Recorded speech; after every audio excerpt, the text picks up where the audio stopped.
The last Bible reading is from the book of Isaiah, from chapter 52 verse 13 to chapter 53 verse 12. The suffering and glory of the servant.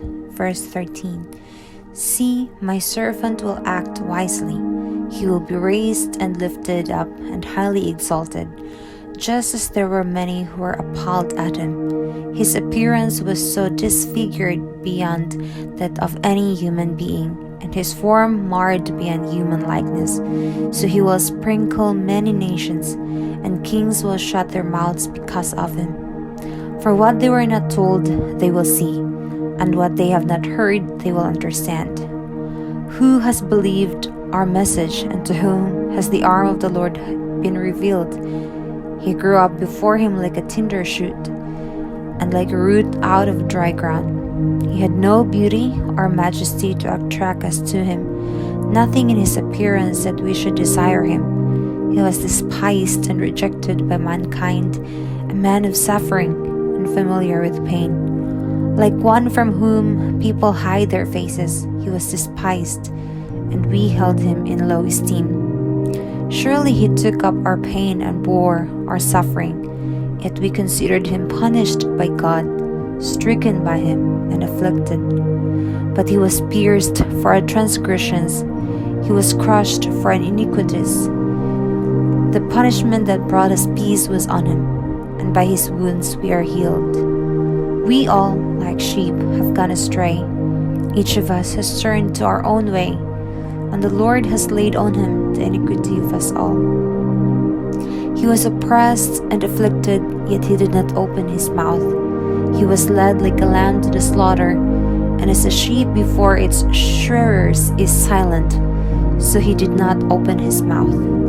By oppression and judgment he was taken away. Yet who of his generation protested?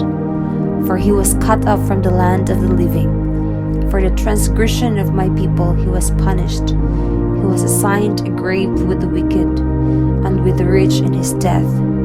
Though he had done no violence, nor was any deceit in his mouth.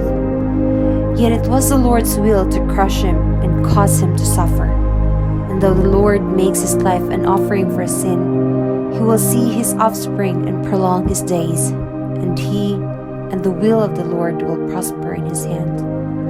After he has suffered, he will see the light of life and be satisfied. By his knowledge, my righteous servant will justify many, and he will bear their iniquities.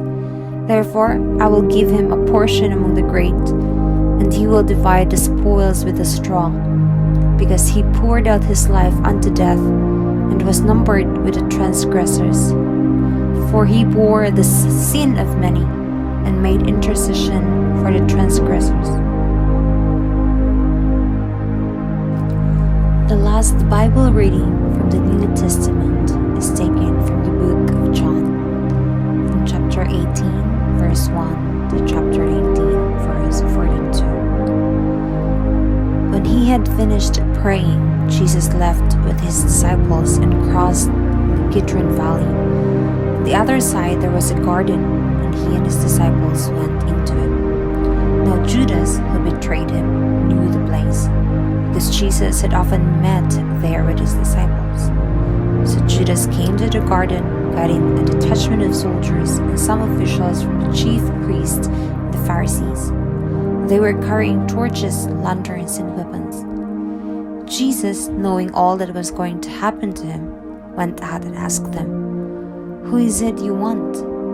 "Jesus of Nazareth," they replied. "I am he," Jesus said. And Judas the traitor was standing there with them. When Jesus said, "I am he," they drew back and fell to the ground. Again he asked them, "Who is it you want?" "Jesus of Nazareth," they said. Jesus answered, "I told you that I am he. If you are looking for me, then let these men go." This happened so that the words he had spoken would be fulfilled. "I have not lost one of those you gave me." Then Simon Peter, who had a sword, drew it and struck the high priest's servant, cutting off his right ear. The servant's name was Malchus. Jesus commanded Peter, "Put your sword away. Shall I not drink the cup the Father has given me?" Then the detachment of soldiers with its commander and the Jewish officials arrested Jesus. They bound him and brought him first to Annas, who was the father-in-law of Caiaphas, the high priest that year. Caiaphas was the one who had advised the Jewish leaders that it would be good if one man died for the people. Simon Peter and other disciple were following Jesus because this disciple was known to the high priest. He went with Jesus into the high priest's courtyard, but Peter had to wait outside the door. The other disciple who was known to the high priest came back, spoke to the servant girl on duty there, and brought Peter in. "You aren't one of this man's disciples too, are you?" she asked Peter. He replied, "I am not." It was cold, and the servants and officials stood around the fire they had made to keep warm. Peter also was standing with them, warming himself. Meanwhile, the high priest questioned Jesus about his disciples and his teaching. "I have spoken openly to the world," Jesus replied. "I always taught in synagogues or at the temple, where all the Jews come together. I said nothing in secret. Why question me? Ask those who heard me. Surely they know what I said." When Jesus said this, one of the officials nearby slapped him in the face. "Is this the way you answer the high priest?" he demanded. "If I said something wrong," Jesus replied, "testify as to what is wrong. But if I spoke the truth, why did you strike me?" Then Annas sent him bound to Caiaphas the high priest. Meanwhile, Simon Peter was still standing there, warming himself. So they asked him, "You aren't one of his disciples too, are you?" He denied it, saying, "I am not." One of the high priest's servants, a relative of the man whose ear Peter had cut off, challenged him. "Didn't I see you with him in the garden?" Again, Peter denied it. And at that moment, a rooster began to crow. Then the Jewish leaders took Jesus from Caiaphas to the palace of the Roman governor. By now it was nearly morning. It was early morning, and to avoid ceremonial uncleanness, they did not enter the palace because they wanted to be able to eat the Passover. So Pilate came out to them and asked, "What charges are you bringing against this man?" "If he were not a criminal," they replied, "we would not have handed him over to you." Pilate said, "Take him yourselves and judge him by your own law." "But we have no right to execute anyone," they objected. This took place to fulfill what Jesus had said about the kind of death he was going to die. Pilate then went back inside the palace, summoned Jesus and asked him, "Are you the king of the Jews?" "Is that your own idea?" Jesus asked. "Or did others talk to you about me?" "Am I a Jew?" Pilate replied. "Your own people and chief priests handed you over to me. What is it you have done?" Jesus said, "My kingdom is not of this world. If it were, my servants would fight to prevent my arrest by the Jewish leaders. But now my kingdom is from another place." "You are a king then," said Pilate. Jesus answered, "You say that I am king. In fact, the reason I was born and came into the world is to testify the truth. Everyone on the side of truth listens to me." "What is truth?" retorted Pilate. With this, he went out again to the Jews gathered there and said, "I find no basis for a charge against him. But it is your custom for me to release to you one prisoner at a time of the Passover. Do you want me to release the king of the Jews?" They shouted back, "No, not him. Give us Barabbas." Now Barabbas had taken part in an uprising.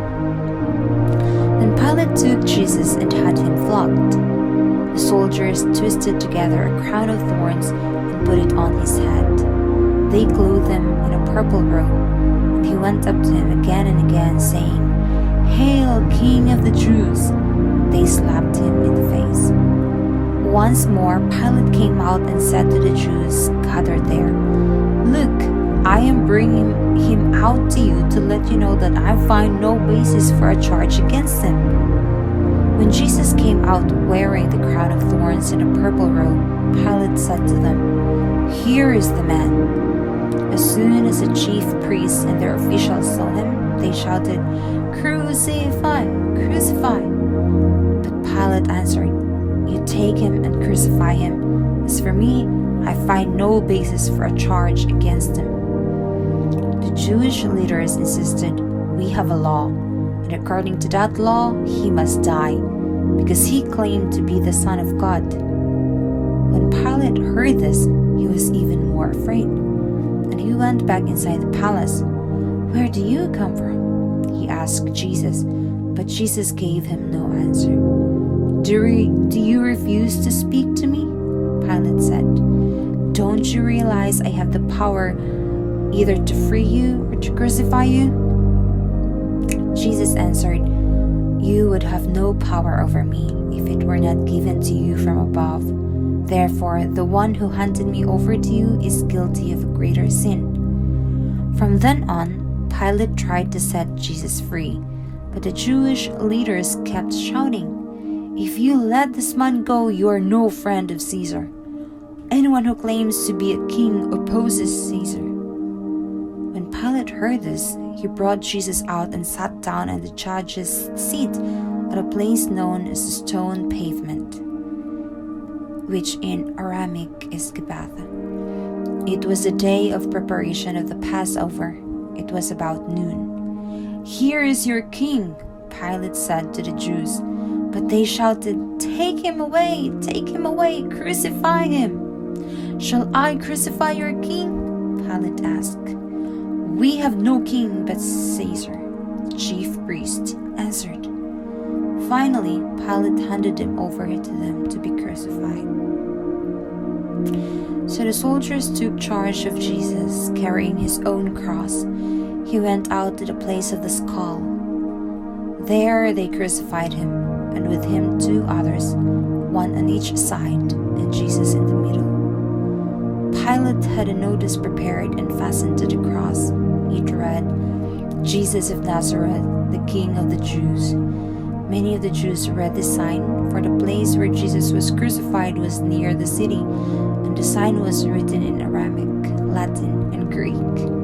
The chief priests of the Jews protested to Pilate, "Do not write the King of the Jews, but that this man claimed to be King of the Jews." Pilate answered, "What I have written, I have written."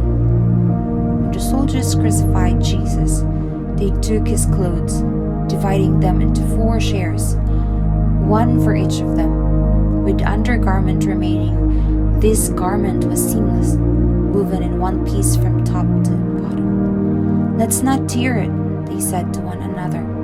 "Let's decide by lot who will get it." This happened that the scripture might be fulfilled that said, "They divided my clothes among them and cast lots for my garment." So this is what the soldiers did.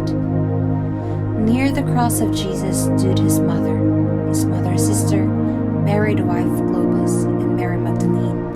When Jesus saw his mother there, and the disciple whom he loved standing there nearby, he said to her, "Woman, here is your son." And to the disciple, "Here is your mother." From that time on, this disciple took her into his home. Later, knowing that everything had now been finished, and so that scripture would be fulfilled, Jesus said, "I am thirsty." A jar of wine vinegar was there, so they soaked a sponge in it, put the sponge on a stalk of the hyssop plant, and lifted it to Jesus' lips. When he had received the drink, Jesus said, "It is finished." With that, he bowed his head and gave up his spirit. Now it was a day of preparation, and the next day was to be a special Sabbath. Because the Jewish leaders did not want the bodies left on the crosses during the Sabbath, they asked Pilate to have the legs broken and the bodies taken down. The soldiers therefore came and broke the legs of the first man who had been crucified with Jesus, and then those of the other. But when they came to Jesus and found that he was already dead, they did not break his legs. Instead, one of the soldiers pierced Jesus' side with a spear, bringing a sudden flow of blood and water. The man who saw it has given testimony, and his testimony is true. He knows that he tells the truth, and he testifies so that you also may believe. These things happened so that the scripture would be fulfilled. Not one of his bones will be broken. And as another scripture says, they will look on the one they have pierced. Later, Joseph of Arimathea asked Pilate for the body of Jesus. Now Joseph was a disciple of Jesus, but secretly, because he feared the Jewish leaders. With Pilate's permission, he came and took the body away. He was accompanied by Nicodemus, the man who earlier had visited Jesus at night.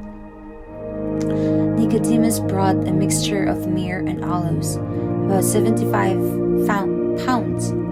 Taking Jesus' body, the two of them wrapped it with the spices in strips of linen. This was in accordance with Jewish burial customs. And the place where Jesus was crucified, there was a garden, and in the garden a new tomb, in which no one had ever been laid. Because it was the Jewish day of preparation, and since the tomb was nearby, they laid Jesus there.